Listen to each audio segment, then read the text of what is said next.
Hello mga kabertudes, magandang araw at maganda pa rin tayo. Happy lang, good vibes lang, parakit swerte, always tayo panalo, always tagumpay. Kinalulungkot ko na may mga nangyayari sa akin ngayon sa mga account ko dahil dyan sa pagbablog ko ng ah, ah, sa mga pagbablog ko ng mga gusto nyo i-vlog ko, yung mga Duterte, Sara, at saka ayan, mga issue na ganyan, against tayo dun sa iba, napapahamak yung FB account ko. Kaya po mingi ako sa inyo ng pasensya na naway pabayaan nyo na ako magkaroon ng account sa FB dahil maraming kasi na nagbabantay ngayon na nire-report nila ano bang kasalanan ko sa inyo para i-report nyo palagi yung FB ko at hindi ako makontak ng mga tao, ng mga client ko. Napakalaki pong importante sa akin yung FB na para i-report nyo ng i-report lahat ng ginagawa kong FB, nire-report nyo, lumaban naman kayo ng parehas. At kung kayo'y naging desperado sa inyo para pag-init sa buhay nyo at napag-iinitan kayo ng mga taong negatibo na kapaligid sa inyo dahil sa pagtanggap nyo ng mga kasunduan nyo, wag nyo ako idamay kasi nananahimik yung account ko, nananahimik yung aking pagbablog at yung mga client ko para idamay nyo sa mga ganyang kaguluhan nyo. May sarili-sarili tayong vlog, may sarili-sarili tayong account, naway hindi naman ninyo dapat pinakikialaman at nire-report. Kaya sa mga kabertudios ko, pasensya na po kayo dahil talagang hindi ako makapag-vlog na ng mga about sa mga politics na yan or sa mga government dahil dyan sa mga nangyayari na hindi nyo na ako makita sa FB dahil maraming nagre-report na grupo na napakabilis i-report yung aking mga account ng FB. Kaya please, lubayan nyo na yung FB ko, yung mga ano ko, hindi na ako magbablog ng mga about dyan sa mga politics o Duterte kasi masyado nyo akong siniseryoso dyan at ako'y nagbibigay lamang tulong sa ating mga viewers. Maraming salamat po. So, ayan, kaya po sa lahat ng mga naghahanap sa akin na FB, hindi na po muna ako makapagbigay sa inyo kung saan nyo ako kontakin sa FB ko kasi nasusundan tayo ng mga kalaban or yung mga kinakalaban ako. Ako payo ko lang din naman sa mga taong nagre-report ng FB ko kung ano man ang kasalanan ko sa inyo, direktahin nyo ako kasi wag kayong traidor or kaya wag kayong gumawa ng masama sa kapwa nyo kung ayaw nyo gawin din sa inyo yan ng kapwa nyo. Kaya kung kayo ay problemado sa buhay nyo, baka ako pa makatulong sa inyo, ako pa yung inyong piniperwisyo. Kaya sa mga tao na laging nire-report yung aking FB, please lang, tigilan nyo na yan dahil kung ako nadidetect nyo, mas nadidetect ko rin kayo. Kasi baka hindi nyo rin kayanin yung gagawin ko sa inyo kapag kayo ay hindi tumigil sa kaka-report nyo, bahala na ang Diyos sa inyo. Pagdarasal ko kayo palagi, yung mga nagre-report ng FB ko, no? Hindi kayo magtatagumpay dahil ang kabutihan lamang ang mas nananaig sa kasamaan. Kaya kahit anong gawin nyo na gumawa ng masama, lalo na sa ating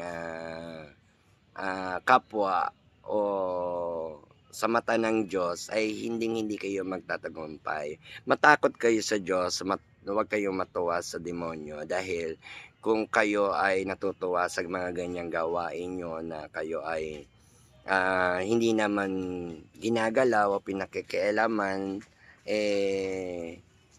ah, gumagawa kayo ng katraydoran at hindi nyo maharap yung tao na gusto nyo kalabanin o kaya gusto nyo sabihan. Magsabi lang kayo sa akin kung ano yung, kung ayaw nyo at pakilala kayo.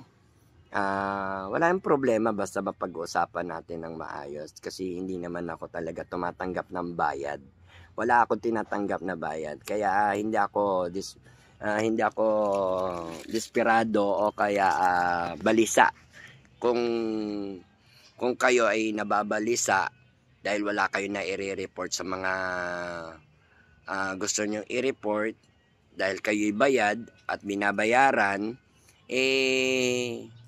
wag po tayong mandamay ng mga tao na nakatutulong naman sa kapwa natin at nagiging gabay. Kaya please, sa lahat, mga ka-Bertudes, pasensya na po kayo at hindi na po ako magbibigay dito sa YouTube ng FB account ko. Bahala ninyo na po kayo kung saan nyo ako kontakin, kung saan nyo ako hanapin, kung tawagan nyo ako. Napakahirap magtiwala na dahil hindi ko pag-aaksayahan ng oras, panahon, yung mga nagre-report na yan.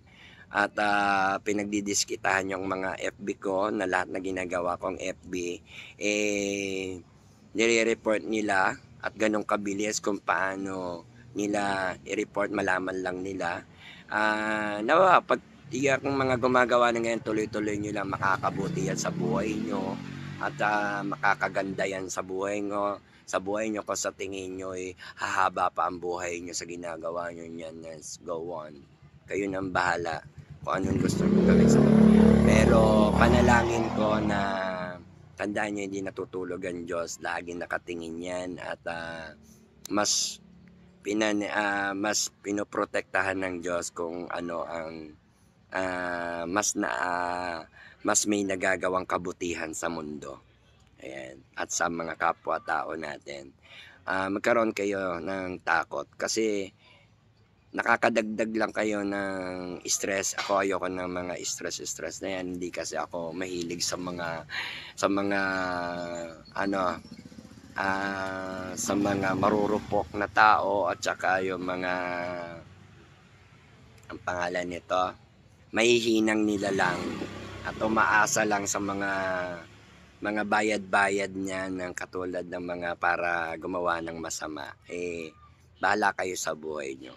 Pagpatuloy nyo yung mga ginagawa nyo sapagkat ako'y para lang sa mga naniniwala, nagtitiwala mga ka-Bertudes ko, mga loyalist ko at sa mga tao na natutulungan ko at nagagamot ko, naglilingkod tayo sa ating mga mamamayang Pilipino, sa ating kapwa na humihingi ng tulong sa akin, advice at gabay para mawala yung mga problema nyo at kung ano man yung mga pag-iingat ay napoproteksyonan ko kayo. Kaya di na muna ako gagawa na magbibigay sa inyo ng FB account dahil nga ganyan ginagawa sa akin ngayon. Lahat ng mga FB account ko nawawala. Kahit bagong gawa, nawawala. May nagtatanong impostor dyan. Maraming mga scammer dyan na nag-i-spiya lang sa aking account at tinitingnan. Masasabi ko lang nabawasan lang konti ang kita ko dahil sa mga ginagawa nyo, client. Pero hindi po ako umaasa sa kinikita ko dyan dahil hindi naman ako sikat at hindi naman ako nagpapasikat at simple lang ako at ayoko ng gulo. Gusto ko happy lang, good vibes lang para always panalo, always tagumpay. Kaya kayong mga vloggers na bayaran na tinitira nyo yung aking FB account at ginagawa nyo, hindi lahat ng vloggers bayaran tandaan nyo, meron dyan lahat, halos marami rin or 50-50 na vloggers na hindi bayaran at mabuti ang ginagawa at saka sa totoo lang lumilin niya. Kaya yung mga desperado ngayon dahil tumanggap kayo ng bayad sa mga amo nyo or sa mga nagbabayad sa inyo na vloggers, alam ko alam ko ang mga nararamdaman nyo na nasa kailangan yung trabahuhin yan dahil binayaran kayo. Pero ito lang masasabi ko sa inyo, mag-ingat kayo. Sa susunod kayo rin ang titirahin yan at kayo rin ang ilalaglag niyan. Kayo rin ang mga sisisihin yan. Kaya kung ako sa inyo, hanggat maaga pang pakabait na kayo. Tsaka maging aware kayo sa mga tinatanggap nyo. Ako, sa totoo lang, mawala man ako sa paningin nyo, meron akong kabuhayan sa personal kong buhay. Hindi ako magugutom dahil simple lang ang buhay ko. Mahirap man ako ay nakakakain din ng 3 beses sa isang araw.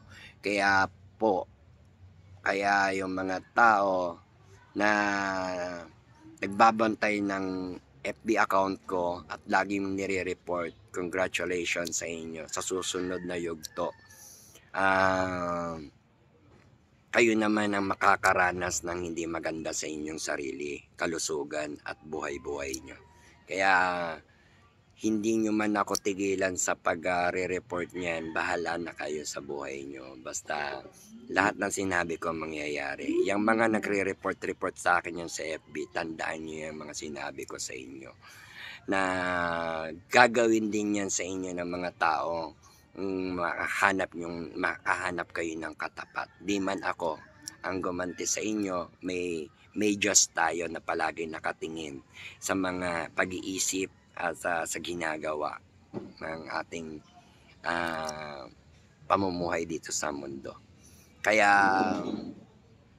yan, mga kabartudes, pasensya na muna kung magulo yung account ko, di nyo ako makontak dahil sa maraming nagre-report dahil sa pagbablog ko dyan sa mga against administrasyon na hindi naman yun ang nais ko, kundi magbigay lamang ako ng base sa tarot card ng mga nangyayari at viewers. Syempre, tinatangkilik man ang aking video ng mga kabertudes natin, sila po yung ating pinaglilingkuran at hindi ko naman po kayo sinisiraan sa administrasyon nyo.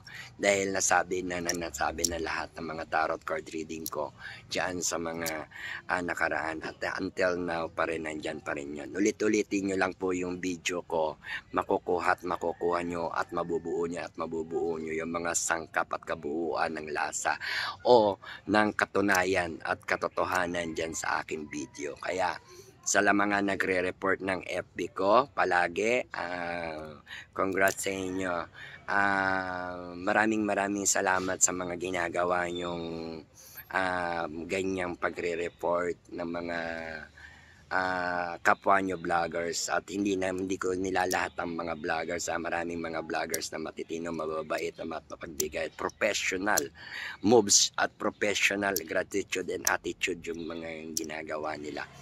Kaya congrats, saludo ako doon sa mga mabubuting vloggers kaya na hindi tumatanggap ng bayad o hindi bayaran para magtrabaho at gumawa ng masama.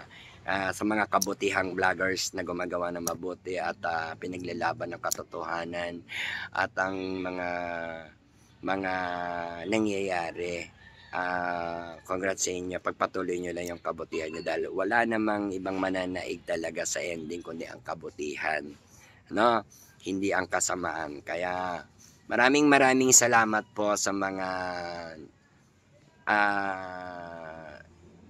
nagbabantay ng mga FB accounts ko, nagre-report.